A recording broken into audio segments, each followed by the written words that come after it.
gentlemen, welcome to the Payoff Pitch. My name is Joey Olberding, and I will be your host for all things sports. And so, on this Wednesday, October 10th, I'm very excited to talk about baseball, as I often do. However, this time it is not about the playoffs. It is about what happens after the playoffs, which many people don't like, the fact that it comes after the playoffs. But in any case, it is the MLB awards for the regular season, that being MVP, Cy Young, Rookie of the Year, Manager of the Year, Most Improved Player, a whole lot of stuff. But I'm going to talk about the big three of these awards, that being Rookie of the Year, MVP, and Cy Young.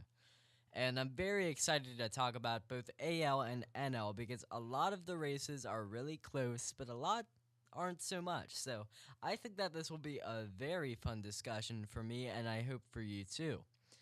And I could start in the NL, I could start in the AL, but I will start in the NL because I want to. I don't really have any other meaning to do it other than that.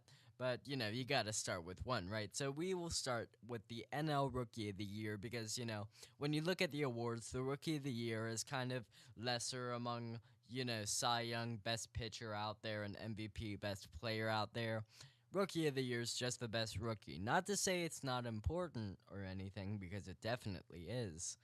But for now, once again, big three, so I'm going to start with the NL Rookie of the Year. Now, there are three players, or maybe two players, that really are in the running here. You have Ronald Acuna Jr. of the Braves, you have Juan Soto of the Washington Nationals, and you have Harrison Bader of the St. Louis Cardinals. And I know all of them are outfielders. All of them, of course, have had very good years, hence why they are Rookie of the Year candidates. And so I'm going to talk about them in order from the most hyped up, these guys are going to win, to the least.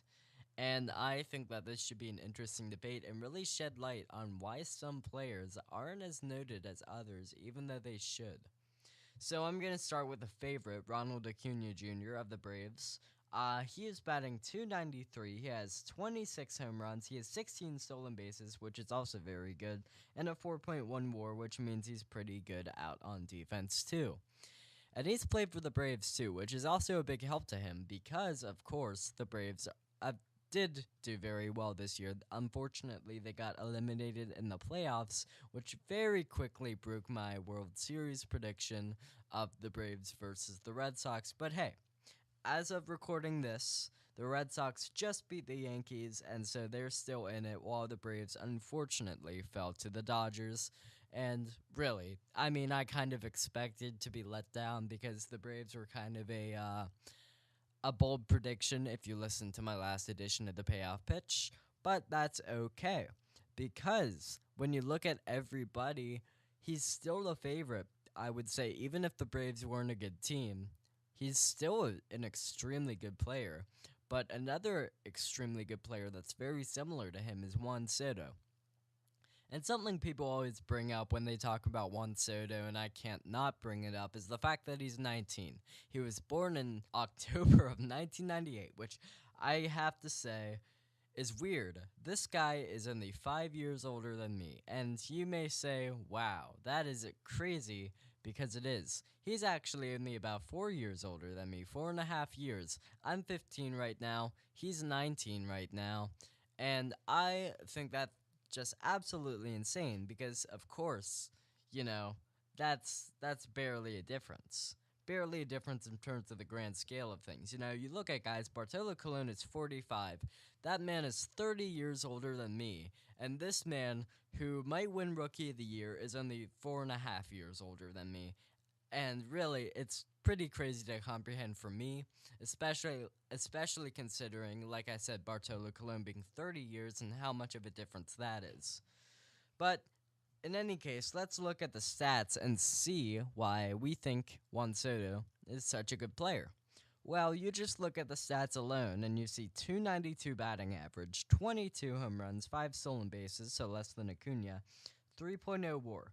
Pretty good, especially offensively, but let's look at Acuna and Soto's stats side by side, and maybe we can see a little bit of, difference there. So, 293 batting average for Acuna, 292 batting average for Juan Soto. So, those are practically the same. So, can't really judge anything off that.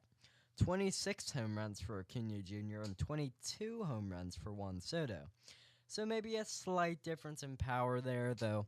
When you hit over 20 home runs, 4 home runs of difference isn't as big as, say, 4 and 8. I don't know. They're both not great, 4 and 8, but there's almost a bigger difference there than there would be with 26 and 22. And then the stolen bases, 16 for Acuna Jr., 5 for Soto. Now, obviously, that's a big difference, and you can do that with anything and show how big of a difference it is. I mean, 16 stolen bases is like a solid amount, You can be fast, or you can just be good on the base paths. With Juan Soto, it doesn't really say a whole lot, because you could be really fast but be stupid on the base paths, or you could be slow and be smart on the base paths. And I think the slowness comes into factor when you look at the WAR, because obviously their offensive WAR is very similar, but the WAR overall is 4.1 for Acuna Jr. and 3.0 for Soto. That kind of rhymes. But in any case, I think the defense is really what kind of limits Soto here, and the fact that he's just not as good defensively. But if we do want to look at good defensive players, the kind of underdog here, and the person who honestly probably won't win, but I may as well mention him, is Harrison Bader of the St. Louis Cardinals, who is batting .264 with 12 home runs, 15 stolen bases, and a 3.8 WAR. So you just look at the offensive statistics compared to Soto or Acuna, and you already know, okay, this guy isn't as good. He's not as special offensively, but he still has 15 stolen bases. He still has 12 home runs, 264 average. That's like an average year with some good stolen bases, but his defense is really where he shines. He is one of the best defensive players that we have seen in a long time. And he is just being extremely impressive for the St. Louis Cardinals out there in center field, and really looks like maybe a bright spot of their future if he stays in St. Louis. And that is really why I think that Bader is a good player. I think that he would still be third in the Rookie of the Year voting, but I still think he deserves special mention. And also, it's notable to me at least that he has a higher WAR than Soto anyway. Soto having a 3.0 WAR and Bader having a 3.8 WAR. And that really does come from the defense, because Bader's so good defensively right now. We'll see if that is able to stay throughout his career, and indeed with all these players. Soto, like I keep mentioning, is only 19, so he could, get worse, be a disappointment. You know how if you set predictions too high, like people are no doubt gonna do with Soto and all these players, that they're gonna fail in some way. But people don't really have those expectations on Bader, so I think that could be good for him. However, who wins? In the end, who's the winner? The answer is Ronald Acuna Jr. of the Braves. Just look at him. He is a guy, first of all, he loves to go out there and play baseball. I always respect that, though that's not a deciding factor by any means. But his stats are better, and some would argue that because he's on a better team, that makes his case better, which I think is stupid, but I mean, it's still a case, so I can't, automatically, say, oh, that's stupid or whatever. But yeah, Soto is really impressive to me. Bader's really impressive to me, but you still got to go for the favorite because, he's the favorite for a reason. He has great stats. So I'm going to move on now. Going to move on to AL Rookie of the Year, just did NL. And two of these players are Yankees. Ooh boy, there's already two favorites if, I don't even need to mention anybody else because one of these players is probably going to win no matter who else. No matter if it's, I don't know, LeBron James. Actually, never mind. Probably LeBron James would win, but, So Miguel Andujar is a third baseman for the Yankees, who's batting .297, 27 home runs with 92 RBIs, I may add, but only a 2.2 WAR, which is lower than all the other NL players. But still, Even though he's on the Yankees, I can't help but say that he's had a very good season. And I'm not saying that like, oh man, I can't believe the Yankees have yet another good player. Just like, you know that when you're talking about the Yankees, you're going to be talking about the already established stars. People are going to be talking about Aaron Judge. And I just look at it like, okay, they have another thing to talk about. That's not a bad thing, though. The Yankees are very good. I think they're a great team. But, anyways, so let's go to the other player then, Gleyber Torres, who's a second baseman also for the Yankees, who's batting 271, 24 home runs, 77 ribbies less than Andujar, and a 2.9 WAR, which is actually higher than Andujar. And that's because Torres is a better defensive player, much like how Bader was better than Soto because of his defense, and that stays here too. He is a very good defensive player, much better than Andujar, but he does have a worse average, about the same pop, and less ribbies. That's just because he had a lessened role compared to Andujar, but still it's notable. And then the weird underdog, and you could not have told me that this man would be the underdog when the season started because of all the coverage he received. Once again, going in line with the expectations thing, people thought that Shohei Ohtani would be amazing this year. You know, he would just do everything exceptionally well. Next Babe Ruth, like I don't need to see that headline a million times. I saw it with Hunter Green back before the Reds were able to pick him up, and nobody's heard from him ever since. It's almost like he plays for the Reds or something. But you know, it's just kind of what you have to deal with, and Shohei still did very well. And I gotta say, it's weird having him not be the favorite, even though he should be, because his pitching season kind of went short. He needed Tommy John surgery, but when he was pitching, he pitched a 3.31 ERA, which is definitely respectable, and the mark of a pretty good pitcher. But his hitting is really where he spent the majority of his time. And when he did, a 2.85 batting average with 22 home runs and only 61 RBIs. But for a pitcher and a hitter, he's a pitcher and a hitter. He also stole 10 bases, and none of these other guys can say anything about stealing bases. So Shohei is just really impressive to me. And he had a 3.9 WAR. Part of that is, of course, because he's a pitcher. But, you know, still, you gotta give it to him. And that's why I think that he should win Rookie of the Year. Even though the other two are very good, I'm not even a huge fan of Ohtani. In fact, I'm not a huge fan of either of those guys, as my small brain about the Yankees was anything to, go by. I don't hate the Yankees, once again.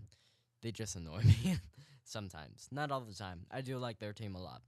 Anyways, yeah, I think Ohtani wins. I think he's just a better player. He has a better average than Torres, not as good batting average as Andujar. Andujar is batting 300. That's very impressive. He has less home runs than either of the two also, but, you could say that about all these things, and you could just go back with the fact he's a pitcher. He's also a pitcher. I feel like that's enough for him to win that. Honestly, even though that's kind of like, oh, of course he's a pitcher. What if he, was bad? Would you still say that? No, I wouldn't. But the thing is, he was good, and he did do really well for the Angels in the role that he was given. He batted well, he hit well, he even drove in some good RBIs, and he has a better WAR overall. So I think Ohtani is really the best player there. Now, this next one is probably going to be the hardest one, or maybe the least hard, depending on how you look at it. And we're going to Cy Young, and we are going back to the NL, so it's the NL Cy Young. And if you know anything about this race, you know that it's pretty hectic. Hectic in the fact that there are three awesomely good pitchers this year. All of them have their issues, but also their, strengths in being able to win the award. Biggest strengths for all of them, because of course they're Cy Young for a reason. And they're all in the NL East. And they're all on teams that are not in the postseason, so none of them are on the Braves, and none of them are on the Marlins, which, I mean, quite honestly, that isn't the most shocking thing, but still. So, Jacob deGrom for the Mets, Max Scherzer for the Nationals, and Aaron Nola for the Phillies. All of these pitchers are great, have had absolutely fantastic years, and I just want to note all of them. So Jacob deGrom we're starting off strong. This guy might be the favorite. He's probably the favorite. All of these guys are favorites in some way. But a 1.70 ERA. Oh yeah, we are getting things started with an ERA under 2, which is extremely difficult to do. With 269 strikeouts and a 10.0 WAR, and he plays for the Mets, which you could either put that as a negative thing, depending if you're on the argument I was saying before with, you have to be a winner, winners help, or it could be good because you're playing for a team that doesn't give you much run support, and that's kind of what Jacob deGrom went with the entire time. He had a 10-9 record, which I don't like looking at wins and losses much, but for a Cy Young award-winning candidate, that would be the least wins won ever by a Cy Young winner. The other two pitchers on this list have more than what was the minimum, which was 13 a few years back. But only 10 wins. And, you could say, oh yeah, it's the Mets. And it makes it funny because his wins above replacement is also 10. So if, there was a whole nother pitcher on the mound, he might be 0-9 instead of 10-9. Which I really think puts a perspective on how good DeGrom's season has been. He's 30 this year, and people were saying, oh yeah, people are going to, the Mets are going to trade him at the deadline, but I'm kind of happy they didn't. Because even though DeGrom isn't on a contender, I still think it's great how DeGrom is really building his case. He's building his very good case no matter what, because he played on such a, quite frankly, lackluster and bad team in the Mets this year. I shouldn't say lackluster. I'd say more of a very disappointing team this year. People had much more high hopes for the Mets. They started off like 12-0. They were doing fantastic, and then it all went downhill. Very unfortunate for them. In any case, the other pitchers on this list are also very good, so let me go to them too. Max Scherzer, won Cy Young 2 straight years in my personal pick. Had a 2.53 ERA, 300 Ks, 300 strikeouts. This man fanned everybody. And a 9.5 WAR, so very, very good. Very, very close to Jacob deGrom. And very, very valuable. And he didn't play for the Mets. Once again, you could mark that as a good or bad thing because the Nationals were better, but they also had a disappointing season because they didn't make the playoffs. So, yeah, he played for a better team and had more strikeouts. I just want to reiterate the fact that DeGrom had about 270 strikeouts. Still very good, but 300, that's averaging like 11 strikeouts a game every time you go out onto the mound, and he did it. He certainly did it. Maybe 10 Ks, 9 Ks, around that margin every single night, which is really difficult. Even DeGrom didn't do that, even though he has an ERA that's lower. And I think that the ERA is kind of something that I shouldn't say I would ignore, because, I mean, you can't. That's, the earned run average. Of course, that's essential to it. But I really think that everything else, it's pretty close. Still, who has the advantage? It's tough to say. But maybe if we look at the next guy, we can maybe get a sense. So let's look at Aaron Nola of the Philadelphia Phillies. He had a 2.37 ERA. He had 224 strikeouts, which was less than both. But he had a 10.0 WAR, just like Jacob deGrom. In fact, exactly like Jacob deGrom. So even with a 9.5 WAR, wins above replacement level, Max Scherzer is the worst of the contenders on this list in terms of WAR, which, if you know me, you know that I care about WAR a lot. I think it's, the most important stat in baseball, more important than batting average, home runs, all that stuff. And I think it's just insane because all of them are so good. Aaron Nola and Jacob deGrom are both in their prime. Some would argue Max Scherzer is a little past his prime. He's 35, I believe. And, yeah, I mean, he's still going really strong. He's a Hall of Famer, I think, just from the 2-3 seasons that he's had with the Nationals. just from those seasons alone, I feel like he's a Hall of Fame candidate if you just ignored his other track record of having amazing seasons. But they are all super good, and it's really tough to make a decision because of that. But I have to give it to the favorite yet again. I have to give it to Jacob deGrom. And it really doesn't make me happy to say that because at the beginning of the year, I picked Max Scherzer, but Scherzer didn't have as good of a year, and DeGrom had a much more impressive, just resume considering who it's playing for and what his ERA was and how he had to struggle through the struggles of the Mets along with them and managed to come out with a great ERA and maybe a Cy Young award, hopefully. Okay, so that one was really complicated, right? It was full of, whoa, there are three absolutely incredible pitchers here. So let's go to AL Cy Young. And these are full of pitchers that have worse wars. None of them 9.5 or better, 10.0. So I will start this by saying any of the pitchers, any of them, Scherzer, Nola, any of them, if they pitched in the AL, they would win this award. But that's not to say that any of these other pitchers had bad seasons. In fact, I would only give them almost more credit because it's almost like they were playing in a tougher league with, the fact that they couldn't have as good of seasons. But these guys still had absolutely fantastic seasons. So let me talk about them. So the favorite is Chris Sale of the Red Sox. Once again, the Red Sox, they are a team that is in the postseason. My pick to win the World Series, and Chris Sale is very good.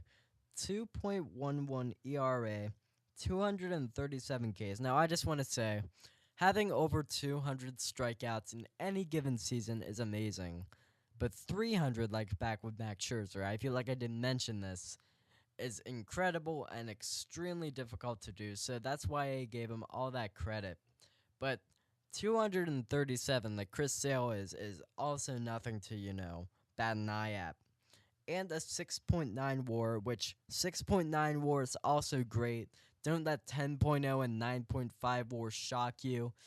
It should shock you because it's really, really, really good. But that's not to say that, 7 WAR like Chris Sale has is anything to scoff at because that's also great. And the thing about Chris Sale is even with all those numbers, he missed some time at the end of August. And I think that might, I don't know, depending on what I think about the other guys on this list, that may help or hurt his cause. Well, it won't help, but, it'll do something. So, yeah, Red Sox, fantastic. Great year this year. Once again, argument, if you're on a better team, that means that, you might be able to win the award. Once again, I don't agree with that, but, in case you do, he has that argument, so I may as well mention it. But let's go to a division rival, in the Rays, and I gotta say, I love what the Rays did this season. I think they are one of the most underrated teams in the league, and I think if they did not play in the AL East, they might have been able to win in quite possibly any division. I think they'd win in the AL Central. They might even win in the AL West, where the Astros are. They are a really good team, but unfortunately got stuck with two other better teams. But they did well, and their ace, Blake Snell, I think really shows that. A 1.89 ERA, so another ERA that's under 2 from a starter, so that already gives him a lot of points based on what I said about Jacob deGrom. 221 strikeouts, a 7.5 WAR, and he plays for the Rays, which means he's not going to get talked about as much, even though that is a crime. This guy's so good. He had an ERA under 2 in the AL East. Why aren't people talking about that more? They're talking about Chris Sale. He faced the Yankees all the time. They don't talk about Blake Snell. It's like they're on completely different planets, and that annoys me. And if you listen to my radio show, those things bug me. That's why I was, mini ranting about the Yankees earlier because they're in such a big market and get talked about way more. And it's really it really, really annoys me too much, quite frankly. But it does. And yeah, I think Blake Snell is really underrated, even though he had an absolutely great year. Somehow he's being, overlooked because Chris Sale's a more recognizable name. Not to say, by the way, that I don't like Chris Sale. Chris Sale is one of my favorite pitchers in the league. But I think Blake Snell just had a better year. And I'm going to talk about also here one of my other favorite pitchers in the league, Justin Verlander, who plays for the Astros now, no longer the Tigers. Who's a 2.52 ERA, 290 strikeouts, and a 6.3 WAR. And he plays for the Astros, which means that he still gets a lot of publicity, but that's okay. Because his strikeouts were almost 300, just like Max Scherzer. And I don't understand why the older guys that are in these are getting more strikeouts than the young guys who are supposed to have, fireball heat. They can throw 100 with a curveball. Not really, but you know what I'm saying. Yeah, I think that he's also done well. And Verlander, he's already won 2 Cy Young Awards in his career. Is being overlooked somehow. Yeah, he's had another great year. But overall, as if I I didn't make it obvious enough, I think Blake Snell is the winner. I think even though the Rays didn't have the most amazing year out there, I still think Blake Snell, with his better WAR than both of the other players and playing the entire time, and just his ERA, I swear. ERA is important. I said it. Oh yeah, it's not it's not as important as WAR, but it's important when it's under 2 because that really says a lot about how you were able to do something night in and night out and you were just consistent. WAR doesn't always show consistency. ERA does more so because you can have a game where you give up, 5 runs in 1 inning and that'll really affect your ERA in a negative way. And I think that really showed just consistency. For a Cy Young winner, you want consistency, and that's what DeGrom and Snell brought. So that's why I think they win. Okay, so we move to the NL MVP, and I might have lied earlier. I said that the NL Cy Young might be the most difficult decision. But imagine taking all of those players, those 3 absolutely amazing seasons from those 3 pitchers, and putting them in a group of about 5 other guys that have real chances to be able to do something. I'm going to talk about 4. I'm going to talk about 4 position players. So there are like 7 front runners. And I'm going to talk about the front runner that happened until about, September, early September, which was Matt Carpenter of the St. Louis Cardinals.